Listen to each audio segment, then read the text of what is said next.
UP में paper leak के आरोपों का खुलासा तब हुआ जब एक कोचिंग संचालक अरुण कुमार के पास एक व्हाट्सएप पर संदेश आया। इस संदेश में पेपर था जो टेलीग्राम पर वायरल हो गया। यह पूरा मामला क्या है, इस पर अरुण कुमार से हमारे सहयोगी अभिषेक उपाध्याय ने बात की है। पूरा मसला आपको दिखाते और समझाते हैं कि क्या हो रहा है।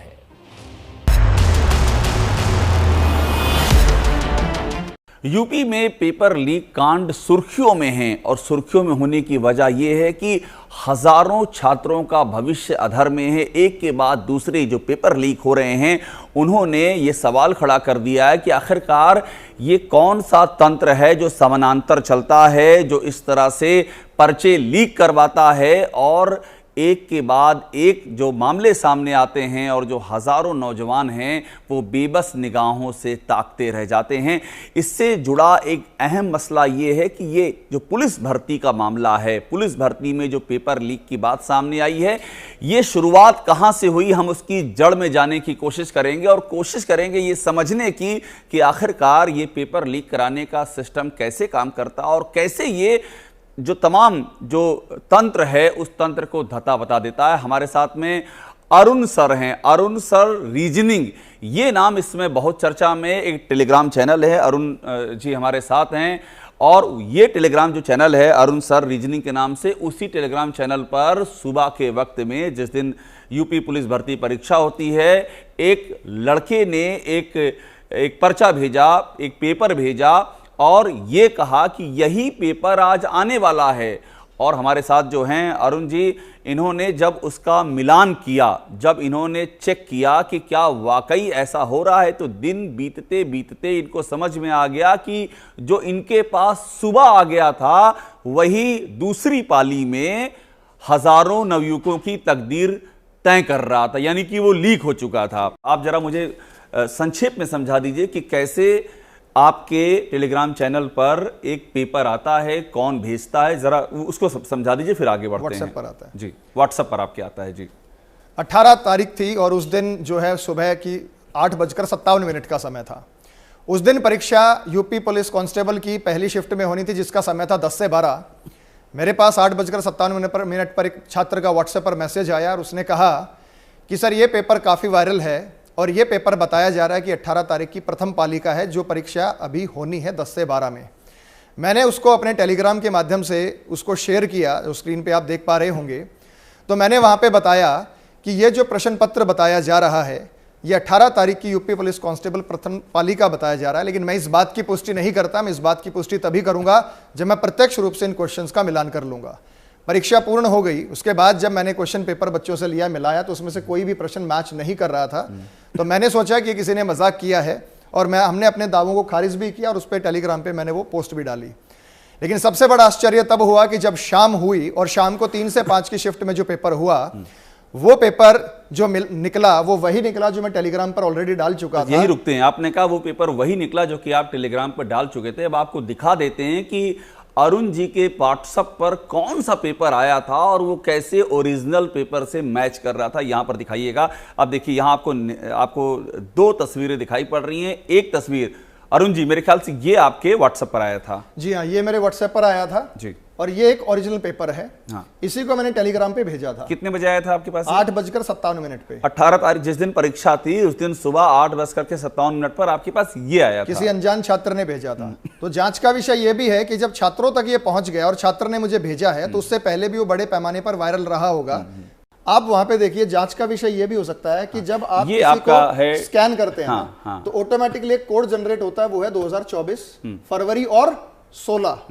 तो इसका मतलब ये भी हो सकता है कि 16 फरवरी 2024 को ही स्कैन करके डाला गया, डाल दिया मेरे पास जो मुझे ये प्राप्त हुआ है। ये क्या लिखा हुआ है कि ये जो पेपर, ये आपने लिखा है जो पेपर बताया जा रहा है? क्योंकि सर हम किसी अफवाह को नहीं फैलाना चाहते थे। मैं एक जिम्मेवार टीचर हूं, तो मैंने कहा कि मैं भी इस बात की पुष्टि नहीं करता। जब पेपर हो जाएगा तब मैं इस बात की और ये आपने डाला 9:16 पर। उसके बाद आपको जब ये मालूम पड़ा कि पहली पाली में ये पेपर नहीं आया है तो आप खुश हो गए। बच्चों को मैंने कहा बेस्ट ऑफ लक, परीक्षा बहुत अच्छे लीक नहीं हुआ हुई है ताकि दूसरे बच्चों का ध्यान ना भटके। यहां तक मामला ठीक चल रहा था। अगली स्लाइड दिखाइए, क्योंकि जितनी भी स्लाइड हैं वो ये बता रही हैं कि किस तरह से चीजें हुई हैं। अब ये मेरे पास उस बात का प्रूफ है जो मुझे बच्चे ने भेजा है, मैंने उसका नाम काट दिया है। उससे जब मैंने पूछा कहां से प्राप्त हुआ तो उसको भी एक टेलीग्राम चैनल के माध्यम से प्राप्त हुआ था। और वो टेलीग्राम चैनल जब मैंने उससे लिंक मांगा तो वो एक्टिव नहीं था, वो जा चुका, उड़ चुका था, क्योंकि टेलीग्राम में आपको रिकवर नहीं कर सकते उस चीज को। ये मेरे पास 857 पे आ चुका है, 857 पे। तो ये आगरा से है और बात हुई थी, मैंने कहा आज की शिफ्ट का है, हाँ, और फर्स्ट शिफ्ट का है जो होना है, तो मैंने उसको संज्ञान में लेते हुए उसको डाल ठीक है, अगली स्लाइड दिखाइएगा। ये और इसमें लिखा है फॉरवर्डेड मेनी टाइम्स। एक बड़ी बात ये भी है, यानी एक बार फिर से दिखाइएगा इसके पहले वाली स्लाइड को। एक ये दिखाना बहुत जरूरी है कि जब आया अरुण जी के पास, इसके पहले वाली स्लाइड दिखाइएगा जिसमें कि उस लड़के ने भेजा है। देखिए यहाँ पर यहाँ जो लिखा हुआ है फॉरवर्डेड मेनी टाइम्स लिखा हुआ है, यानी कि आपके पास आने से पहले ये बहुत जगहों पर ट्रेवल कर चुका था। ये ट्रेवल कर चुका, इतने बड़े पैमाने पर ये फैल चुका था, ये ऑलरेडी वायरल था, अभी एक साधारण से बच्चे ने मुझे भेजा है, आपको भेजा है। ठीक है, अब ये तो आपने अपनी बात कह दी, आपने कहा कि हम लोग ये पेपर वो नहीं है, ठीक है। बच्चे खुश भी थे, हाँ, बच्चे खुश थे, बड़ी खुशी वाली इमोजी आ रही है। और यहाँ और खुश हुए कि जब ये पेपर नहीं मिला तो बच्चों ने देखो यहाँ पे उसका कहा कि ये पेपर नहीं मिला। बिल्कुल, और उसके बाद अगली तस्वीर दिखाएगा, उसके बाद तस्वीर बदल गई। ये वही है जो कि सर ये सेम पेपर एक और राइटिंग में आउट था। अच्छा, ये ऐसी राइटिंग में, ये दूसरी राइटिंग में आउट था। ये मैंने फेसबुक पर, ये मेरा फेसबुक पेज है, उस पर मैंने डाल दिया था, लेकिन ये भी सेम पेपर था, ऑलमोस्ट सेम था। जब आपने मिलान किया तो इसमें भी जो 150 सवाल थे, पालिका है, लेकिन इसको दूसरी हैंड राइटिंग में लिखा गया था। हाँ, पर सवाल के जवाब वही थे और सवाल सेम थे। जी हाँ, तो ये भी एक तरीका, यानी कि कई लोग इसको लीक करने में लगे हुए थे। कोई काले लाल से लिख रहा था, कोई ब्लैक से लिख रहा था। ये देखिए काफी लड़के शेयर कर रहे हैं, ये लिखा मेरे साथी टीचर ने मुझे भेजा था। अच्छा, हाँ जी, लेकिन वो 18 की इवनिंग शिफ्ट का ही था। हाँ। तो मेरे पास जो पुख्ता प्रमाण है वो 18 की इवनिंग शिफ्ट का है। हाँ। मैं ये तो नहीं कहता कि पेपर आउट किस हुआ और किसने किया, वो तो जांच का विषय है। हाँ। लेकिन ये कंफर्म है कि इस भर्ती में कुछ ना कुछ गड़बड़ हुई है। हाँ। तभी छात्र। अच्छा, एक बात मुझे और बताइए, आपने तो पूरा जब शाम वाली पाली में जब पर्चा आया होगा तो आपने पूरा मॉनिटर किया होगा उसको। जी 150 सवाल टोटल। जी। कितने सवाल आपको लगे जो मैच कर रहे हैं? पूरे के पूरे ही मैच कर रहे थे, पूरे 150। तीन रीड नहीं कर पा रहे थे उसको। जो आंसर लिखा था, यही बात उस एफआईआर में भी दर्ज है, जो इस मामले में दर्ज की गई है कि 147 तक तो सेम का सेम है, और 3 जो है वो रीड करने।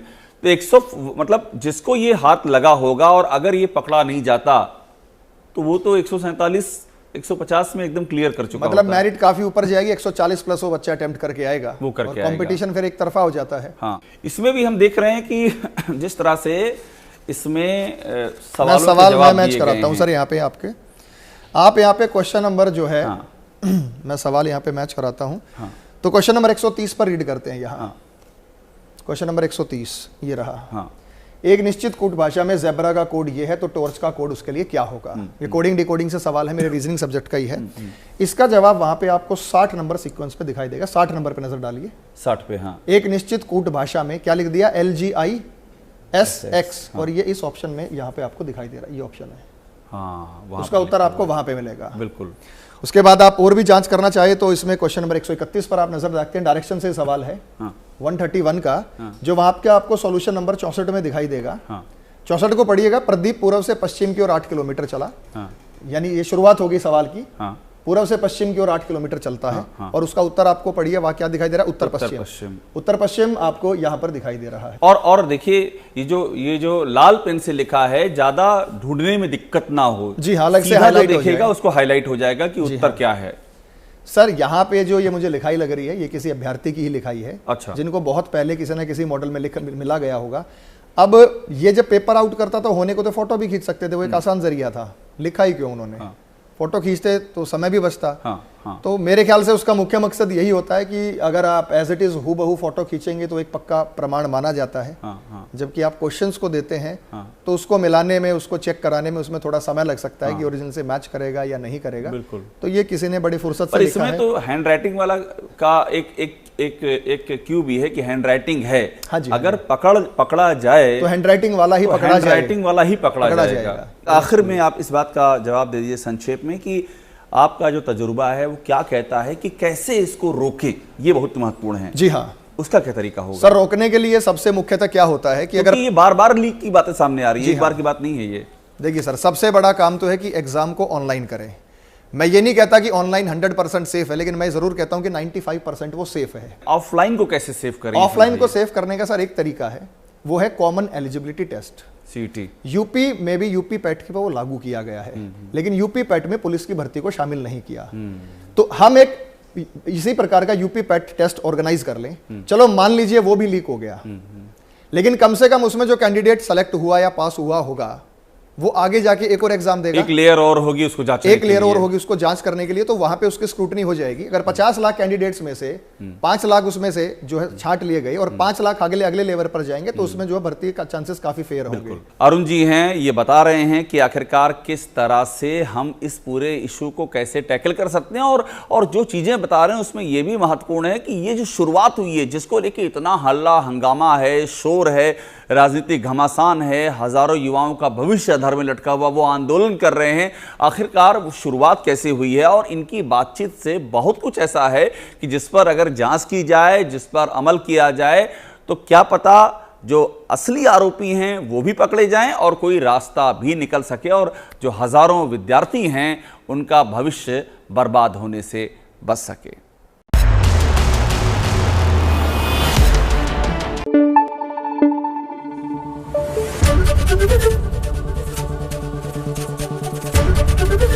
एबीपी न्यूज आपको रखे आगे।